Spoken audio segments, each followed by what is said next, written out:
Esto es Agro y Mercados, el podcast semanal de la corredora Graci. Desde el Departamento de Análisis, Ariel Tejera y Juan Manuel Huerti te invitan a pensar los mercados y evaluar estrategias junto a los principales referentes del rubro. Muy buenos días, nos volvemos a encontrar en un nuevo episodio de Agro y Mercados, episodio número 3 de la segunda temporada, como siempre quien te habla Ariel Tejera, y me acompaña mi estimado colega Juan Manuel Huerti. ¿Cómo estamos, Juan? Buen día, Ariel. ¿Cómo estás? Buenos días para todos. Acá andamos, cerrando otra semana, una semana bastante intensa para los mercados agrícolas, Sí, una semana que sumó alguna cuotita adicional de preocupación, sobre todo desde el punto de vista de los mercados, en materia, sobre todo para la soja. Vamos a estar charlando bastante de esto. Y bueno, y como siempre vamos a contar con un invitado muy especial para hablar un poco de la campaña de maíz, una campaña de maíz donde muchos ya empiezan a arrojar algunos números y algunas proyecciones, y donde, bueno, al final permanece abierto, ¿no, Juan? sí, y además, como siempre, el mercado un poco adelantándose a lo que es perspectivas, estimaciones y reflejándolo en los precios. Así que más allá de eso, vamos a estar charlando con el invitado de hoy lo que es delinear el plano productivo, si se quiere, para lo que es la próxima campaña de maíz 24-25, que ya se está hablando mucho, ¿no? Tal cual, bueno, ¿qué factores podrían inclinar un poco más la balanza hacia un lado o hacia otro, ¿no? De aumentar o acercar el área, cómo puede darse la siembra de primera y de segunda, así que la verdad que va a ser muy interesante la entrevista Sí. que tenemos para el día de hoy. Bueno, vamos a arrancar con los temas de mercado. Semana en Chicago dura. Sí, la verdad, desplome total para los precios de la soja en caída libre. No sabemos en qué momento vamos a encontrar un piso, una tendencia claramente bajista. Si uno mira la variación de precio semanal, pérdidas de $18 para la soja de viernes a viernes. El maíz, $2,5 de pérdidas y el trigo, $5. Así que bueno, la peor parte se la llevó la oleaginosa con bueno, un escenario de fundamentos que sigue preocupando porque vamos hacia un ciclo de una oferta muy cargada y con una demanda que, transmitiendo algunas señales de preocupación, o por lo menos que no acompañaría en cuanto a crecimiento las mismas magnitudes de la oferta, ¿no? Y un Tal cual. informe de Luzda el día lunes que, Otro golpe, bueno, ¿no? sí, sí, nos planteó un escenario productivo para Estados Unidos y para el mundo en general, bueno, en términos de precios es claramente bajista, ¿no? Sí, la verdad que arrancamos la semana con noticias bastante desalentadoras, ¿no? En lo que tiene que ver con las nuevas proyecciones de producción para Estados Unidos, donde, bueno, se esperaba.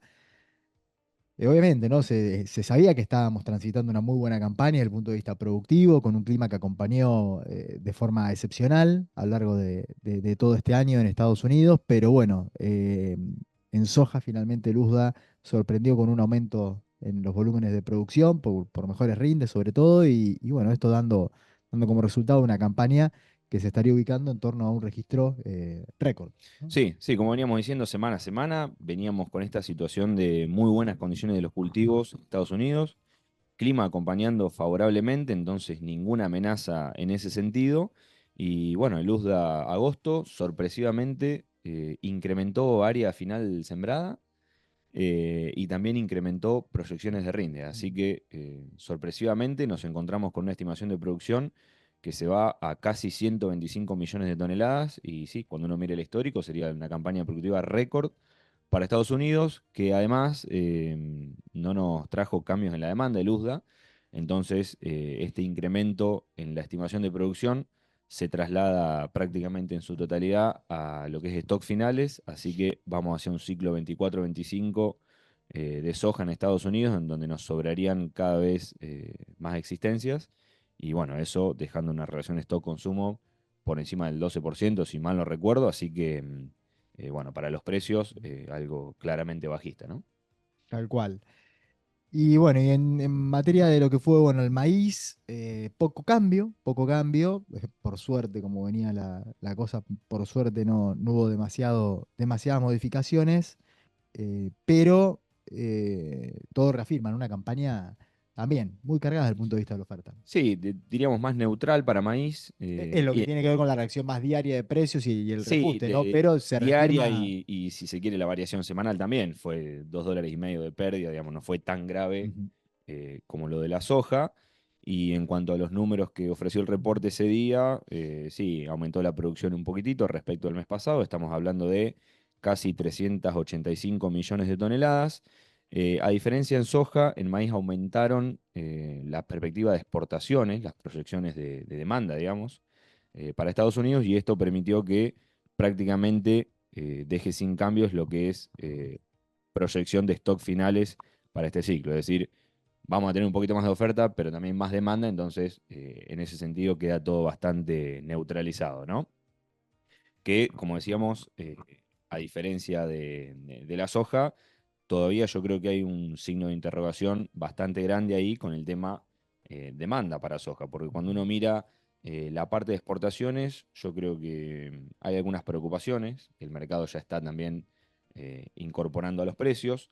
Cuando uno mira los negocios de exportación que ya se llevan anotados para lo que es la próxima campaña, en soja más o menos hay un 10% de negocios hechos de lo que tiene Luzda proyectado de exportar para toda la campaña, ¿no? Y normalmente ese porcentaje a este momento del año, el promedio histórico es un 20, un 22%. Entonces, en cuanto a lo que es anote de negocio de exportación para la campaña nueva de soja, venimos bastante atrasados y bueno, eso genera preocupación. Es decir, che, el volumen que tiene planteado Luz de exportar, ¿se va a concretar o no? Así que ahora en los próximos meses, cuando se materialice la cosecha, vamos a necesitar que China y el mundo esté comprando soja de manera activa para, bueno, permitir que esa estimación se concrete, ¿no? Porque si además se llega a ajustar, bueno, derivaría en mayores stocks, ¿no? Sí, tal cual. Yo, bueno, a veces, más allá de lo que es la variación semanal de precios y de cómo venimos, cuando uno va a los valores absolutos, ¿no? Preocupa ver una soja en Chicago abajo de 350, ¿no? Abajo de Sí, $350, un maíz abajo de $150, un trigo que intenta arañar los $200 y le cuesta, ¿no? Son valores que hacía tiempo no veíamos. sí, en eh, soja recién lo vi en la serie, por lo menos la posición continua de Chicago, en dólares, valores mínimos de la soja desde agosto del 2020. Tal cual. Y todavía no arrancó la cosecha. No, no. Todavía no arrancó la cosecha en Estados Unidos. Entonces, bueno, todo esto no es por ser no agorero ni alarmista, pero por lo menos estar preparados que todavía podemos ver.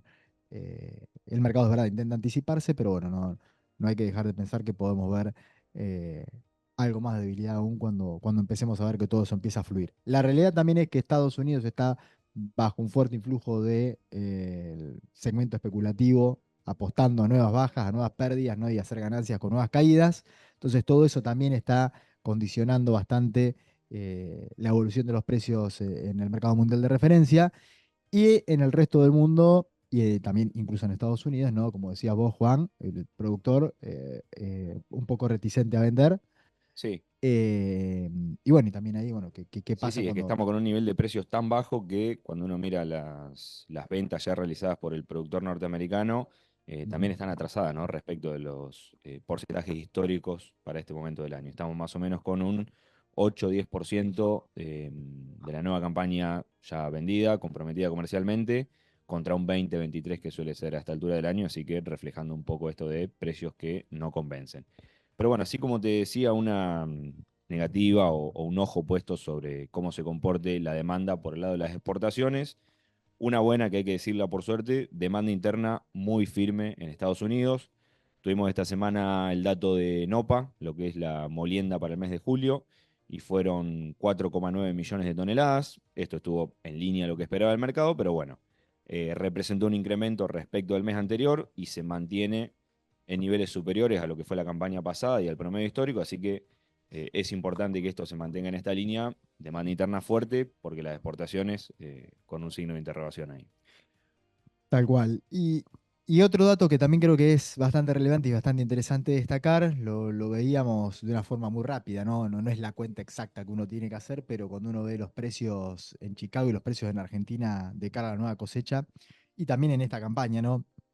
Creo que el dato alentador que todavía tenemos es que, más allá de que los precios acá también han sufrido bastante, Argentina está mostrando, los precios locales están mostrando bastante firmeza en relación a Chicago. ¿Sí? Eso es un dato que por lo menos hoy por hoy sigue siendo así, e incluso cuando uno piensa en el precio de la soja, por ejemplo, la mina en Madua, ¿no? Precio de soja mayo, y lo compara contra los precios de la soja mayo en Chicago.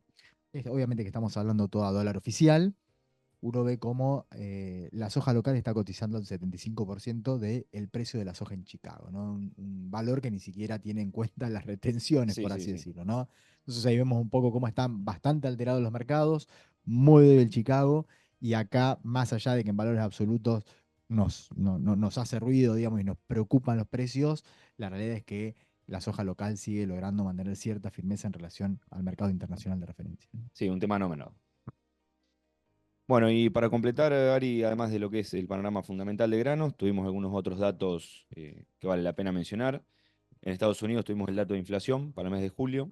El índice ascendió 0,2%. También fue un dato en línea a lo que esperaba el mercado, pero bueno, hay que recordar que en el mes anterior hubo un descenso del 0,1%.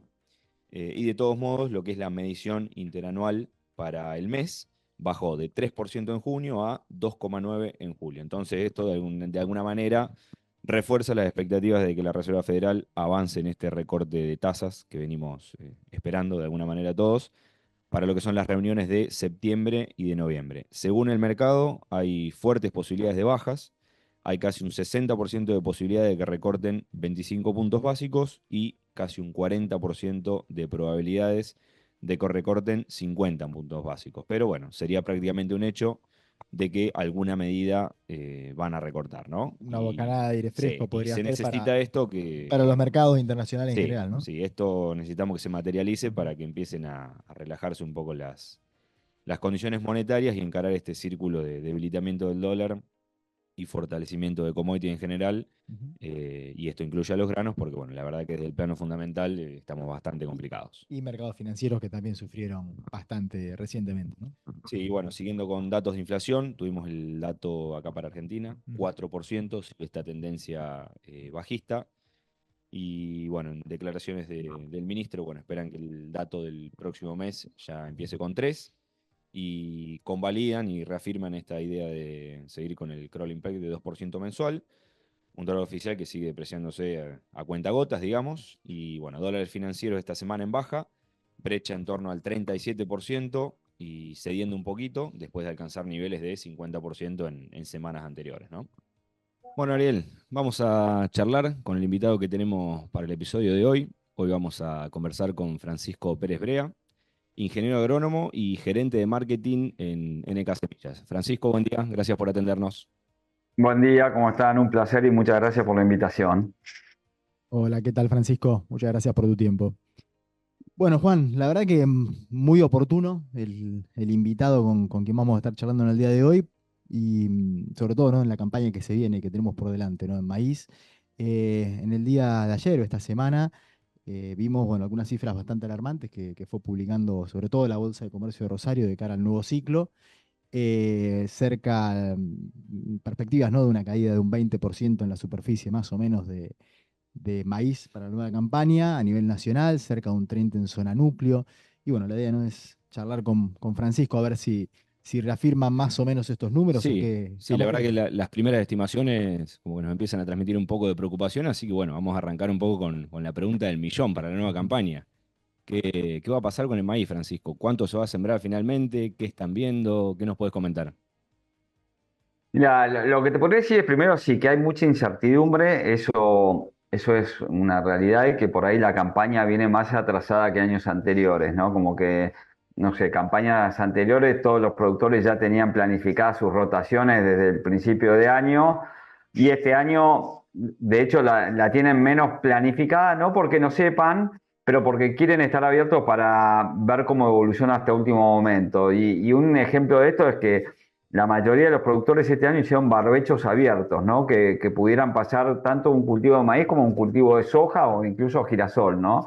Eh, entonces, la verdad que es así y también tengamos en cuenta que el año pasado, perdón, que este año, al principio del año, digamos, el maíz se vio afectado por espiroplasma o la chicharrita, como se llama vulgarmente, y que eso en un primer momento generó una incertidumbre muy grande con el cultivo.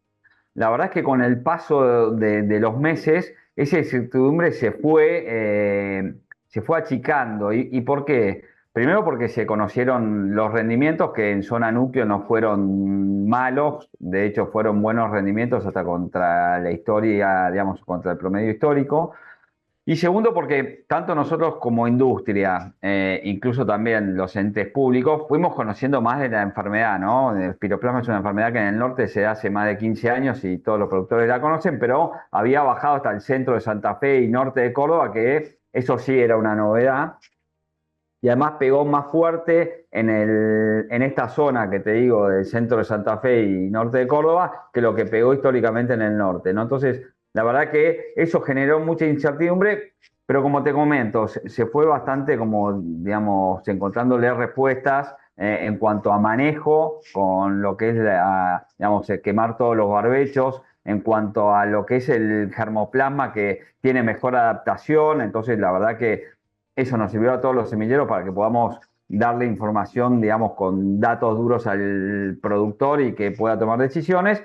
Y además, un tema no menor es que este año el invierno fue crudo y seco en cuanto a temperaturas, que era lo que contiene digamos, a la chicharrita o lo que baja la población, que es todo lo contrario a lo que pasó el año pasado, y eso empezó a dar certidumbre también de cómo viene la campaña para adelante y si querés que el productor le vaya perdiendo el miedo, entre comillas, a la enfermedad y que pueda volver a planificar, ¿no? Entonces, creo que lo que parecía que iba a caer muy fuerte las hectáreas de maíz este año, hoy por hoy no va a caer tanto, y hasta incluso por cuestiones de precio, ¿no? La soja viene bajando en las últimas semanas de manera significativa y lo que parecía un margen bruto que era atractivo en comparación al maíz, es como que el margen bruto se empezó a invertir y el productor, digamos, quiere hacer negocios, ¿no?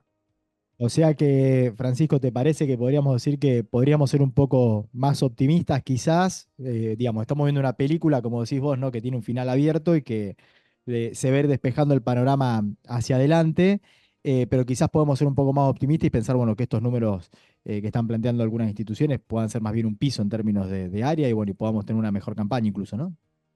Totalmente, sí. Creemos que la verdad es que esa baja es un piso de superficie y que te diría que con el correr de las semanas empezamos a ser más optimistas en cuanto a que el área de maíz no caiga de manera tan significativa, ¿no?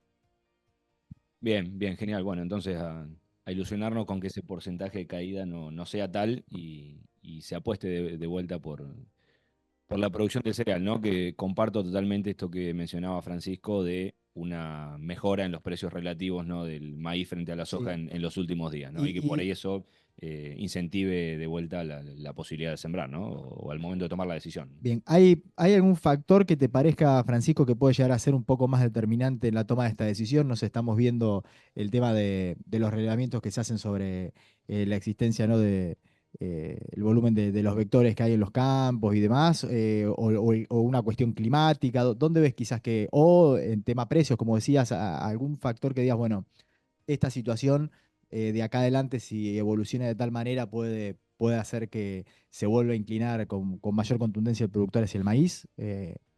¿Dónde lo ves? Mira, te diría, lo de los precios ya se está dando, ¿no? Entonces eso está haciendo repensar de vuelta el maíz. El invierno crudo y seco ya se dio. Te diría que para mí lo que estaría faltando, digamos, uno de los puntos importantes también en esto del manejo del maíz era poder sembrar temprano, porque obviamente es capaz, si querés, al incremento poblacional de la chicharrita desde el momento uno, ¿no? Entonces, si vos me decís que o si llegamos a ver que empieza a llover en esta primavera de manera temprana, ahora en septiembre, yo creo que claramente va a cambiar las intenciones de siembra del maíz, porque se va a poder, piensen que históricamente el maíz siempre se sembró en zona núcleo, estoy hablando 70% y a nivel país 70% era siembra temprana, y la verdad que los últimos 3 años, por secas que hubieron en las primaveras, se terminó pasando al revés, ¿no? A 70% de tardía. Podemos pensar que también obviamente que creció el área en el norte de Argentina, que no tiene otra opción más que sembrarse de forma tardía, pero en la zona típica núcleo maicera se terminó sembrando más tarde porque no había humedad. Si este año puede, digamos, se dan las lluvias temprano, yo creo que se va a sembrar bastante más maíz porque el productor va a sentirse seguro que está haciendo una siembra temprana con el potencial de rinde que tiene el maíz, escapando a la chicharrita, y obviamente permitir que se siembren mucho más hectáreas de las que se pensaban, ¿no?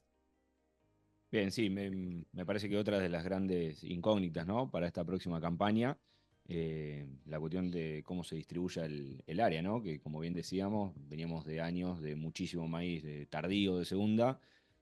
Quizás volvemos a años anteriores en donde se volcaba mucha más producción a lo de primera, entonces. Y sí, piensen que todo lo que es el sudeste de Córdoba, el sur de Santa Fe, mismo el norte de provincia de Buenos Aires, eran zonas que tradicionalmente sembraban en segunda quincena de septiembre, primer quincena de octubre, ¿no? Y que por las secas que hubieron primaveras anteriores, eso no se había dado posible y de hecho en la elección del híbrido, los productores estaban eligiendo híbridos que puedan sembrarse tanto temprano como tardía para tener flexibilidad en el manejo, ¿no? Entonces, si se llega a poder dar que vuelve las lluvias a lo que son regímenes históricos, obviamente la siembra va a volver a siembras tempranas, digamos, donde se puede, ¿no? Cuando, si queremos hablar de Córdoba, el oeste, no, siempre sembró de manera tardía y eso no va a cambiar, pero como te comento, en zona núcleo maicera seguramente que sí.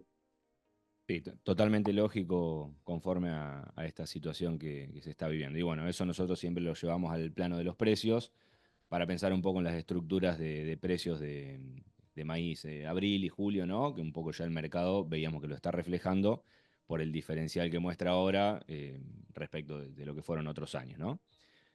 Bueno, pensando más en el productor, digamos, qué podrías aconsejar respecto del manejo y qué cuestiones analizar y definir para el momento de la elección de la semilla bueno, y la siembra en general?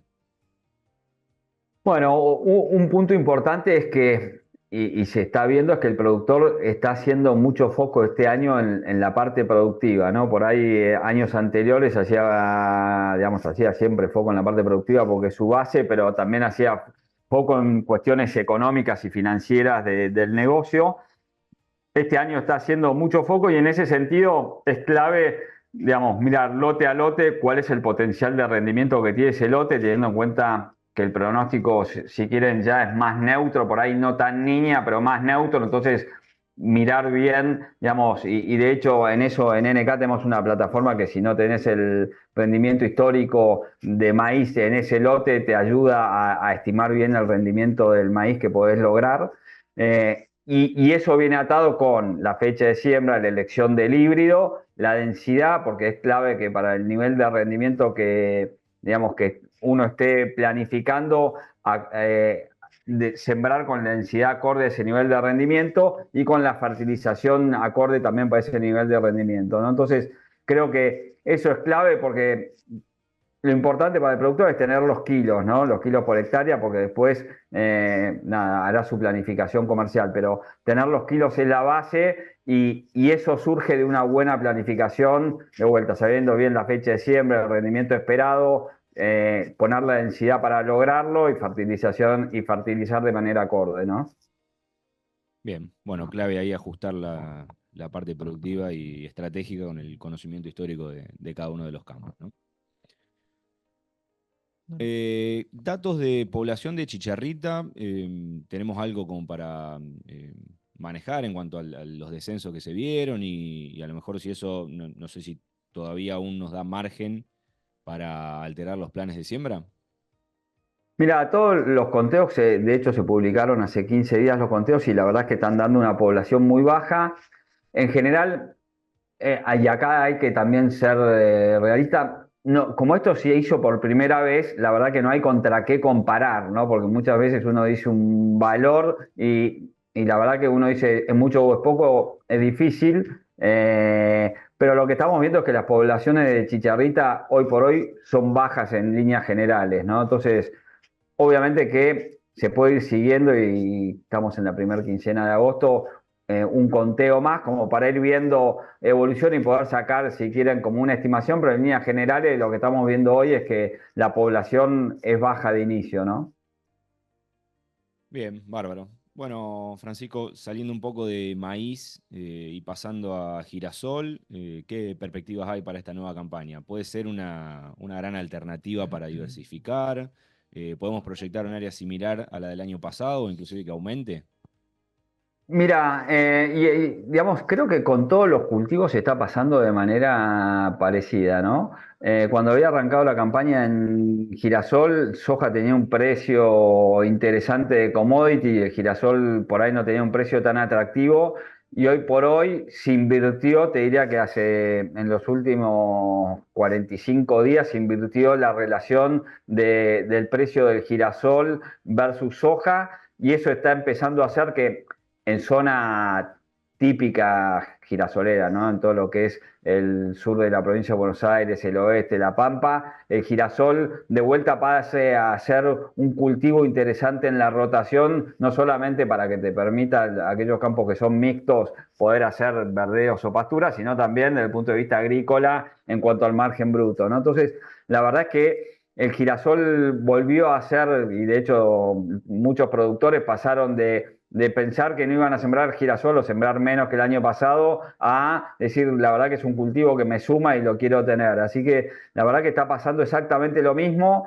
Eh, bueno, y eso es positivo, ¿no? Porque empieza, si quieren, a hacer rotaciones un poco más equilibradas en los campos y la verdad darle alternativas al productor para diversificar en cultivos, en riesgos y diversificar en periodos críticos. Así que la verdad que sí, empezó el girasol a moverse y la verdad que está siendo una alternativa más que viable, ¿no? Bien, Bien. perfecto. Bueno, repasamos los datos. El campaña pasada, más o menos 1.850.000 hectáreas y una producción en torno a 3,6 millones de toneladas. Bueno, esperemos que como alternativa nos permita incrementar un poco de área y volumen, ¿no?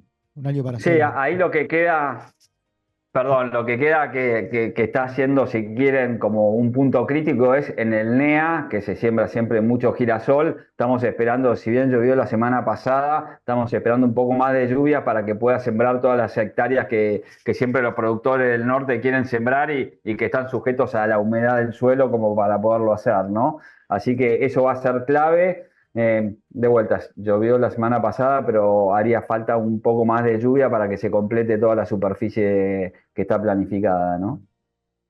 Bárbaro, Francisco. Bueno, una última como para ir cerrando. Estuviste en el Congreso de APRESID.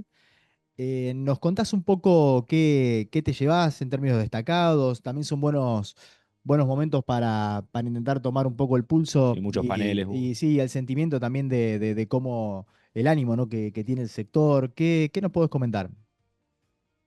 Mira, fue digamos, un congreso diferente, ¿no? Porque históricamente APRESID siempre se hacía en Rosario y esta vez por primera vez se hizo en Buenos Aires y se hizo, si quieren, yo lo vi como un congreso grande, ¿no? Con mucha escala, más grande que años anteriores con charlas, con buenas charlas. Yo creo que los productores en general tuvieron de todos los temas que siempre buscan, ¿no? A Presid la asocio con un congreso de innovación,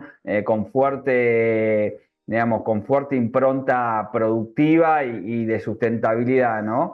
Y la verdad es que a mí me gustó, me pareció que la verdad que Apresid, digamos, se renovó y siempre busca, digamos, mejorarse a sí mismo y eso se vio en este congreso, ¿no? Con todos los productores que hablamos, la verdad que estaban satisfechos y la verdad que me parece que es un momento clave hasta en el año, ¿no? Porque el Congreso la preside justo antes de que arranque la siembra de gruesa y es donde todo el mundo afina lo último que tiene que afinar, habla con colegas para convalidar lo que cada uno planifica. La verdad que me parece que es un congreso muy bueno y que este año la verdad que salió muy bien, ¿no?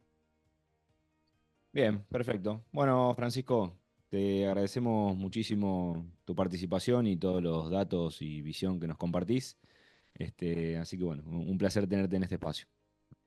Muchas Bueno, gracias. gracias a usted por la invitación y saludos a todos los productores y clientes que nos escuchan. Bueno, Bueno, muchísimas gracias. una cuota de optimismo, Juan, Sí, ¿no? por supuesto, sí. Así se nos iba un episodio más de Aplicados. Nos volvemos a encontrar el próximo sábado. Saludos a Saludos. todos. Esto fue Agro y Mercados, el podcast semanal de la corredora Graci con Ariel Tejera y Juan Manuel Huberti.